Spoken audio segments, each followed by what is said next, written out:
Hey everybody, it's Jason Blaha here. I thought I would sit down, do another video for you guys and gals, and let me get a sip of my water first, get my beautiful radio voice going. Let's talk about this. All right, everyone, whenever training comes up, they always want to reference pro bodybuilders. And they want to say, because this guy's in the top 5 at the Olympia and this year, his training must be what we should do. Okay. The problem is none of their training looks alike.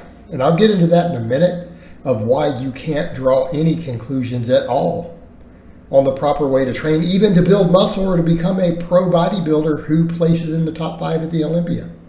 Now, let's set aside the biggest problem because, again, the training style is an issue. But let's assume this first part isn't, but it is. A couple things to consider. Genetics and copious, ridiculous abuse of stuff. Okay? And when I say that, I want to be clear. We're talking ridiculous levels. We're not talking about what the bro at the gym who you know does. Okay? You need to understand these are professional bodybuilders whose entire livelihood depends upon them being the biggest, most jacked monster they can possibly be. Okay? They are not conservative with this, to say the least. And I would go so far as to say what I've said for over a decade, and I've heard, and I originally got this from someone who wrote a book on this years before, well over 20 years ago, where I remember them reading, and it was a coach saying this, that look, I'm paraphrasing because I've kind of put my own spin on it. It's like, look, the average pro bodybuilder who is making it to the Olympia is so genetically gifted for gaining muscle, so genetically gifted in their muscle insertions, okay, and their response to the stuff. There's a genetic response to that. They don't even have to lift weights.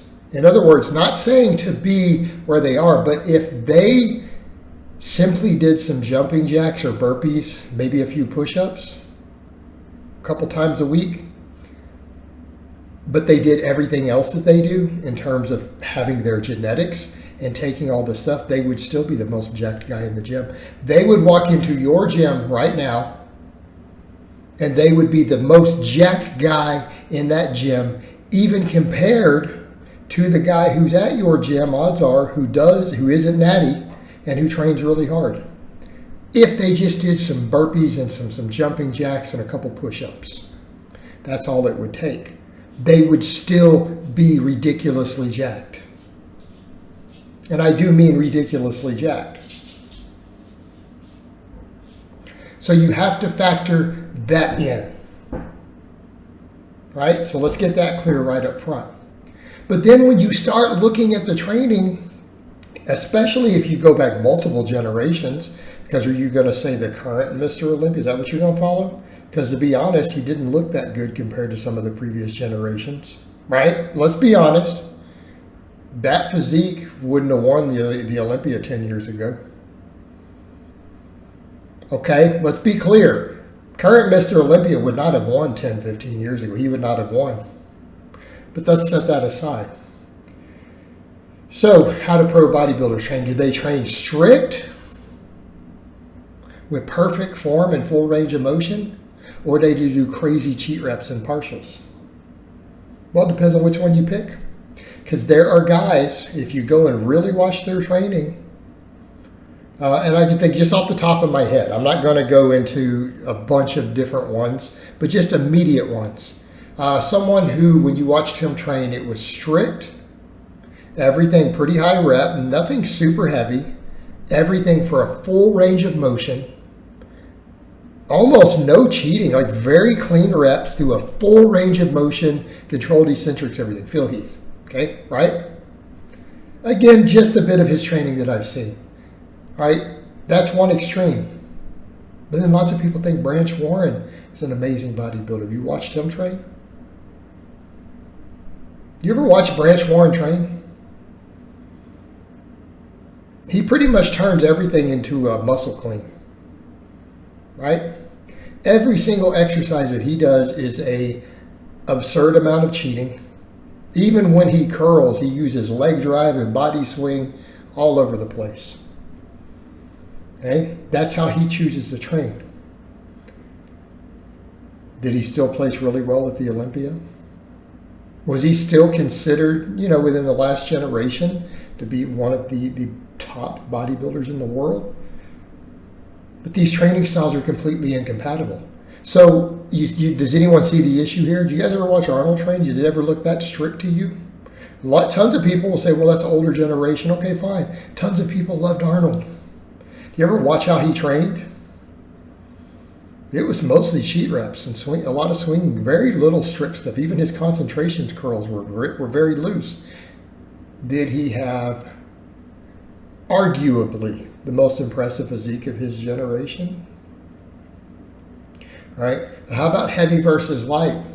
Well, again, we could use Kai Green. We could use Phil Heath. People say, well, Phil Heath, Mr. Olympia, so that means something. Well, how about you compare Kai Green with Ronnie Coleman? Ronnie beat Kai Green over and over and over. Ronnie trained insanely heavy. I mean, Ronnie's lifts were what you would expect from an elite world level power lifter. Okay? Ronnie Coleman would have had no trouble being competitive at world events in powerlifting. Had he just said, I'm just going to switch sports right in the middle. Of course, he did do powerlifting at one time. Right? He would have had no problem. He lifted really, really heavy, even right before the Olympia. He's like, I'm over here doing 800-pound deadlifts for 2 reps 2 weeks out from the Olympia. I would rep 500 pounds on the bench press, wide grip. Okay, that's how he trained. Kai Green's over here throwing around sometimes 95 pounds on barbell lifts. Okay, so which is the correct? How about volume? How about days per week? How many top pros train 6 days a week? How many train 4? What's the answer? See the issue? So we could conclude that how does a pro bodybuilder train to be in the top 5 in the world at any given year looking back through the last few generations? How does a top bodybuilder train? Somewhere between 4 and 6 days a week.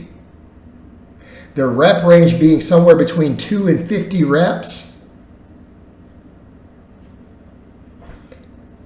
And they do anything between full range of motion, really strict controlled exercises, all the way up to ludicrous, insane, flopping, looking like they're cheating on everything. Okay, there's your answer. Do anyone see the issue? Yet they all were winning.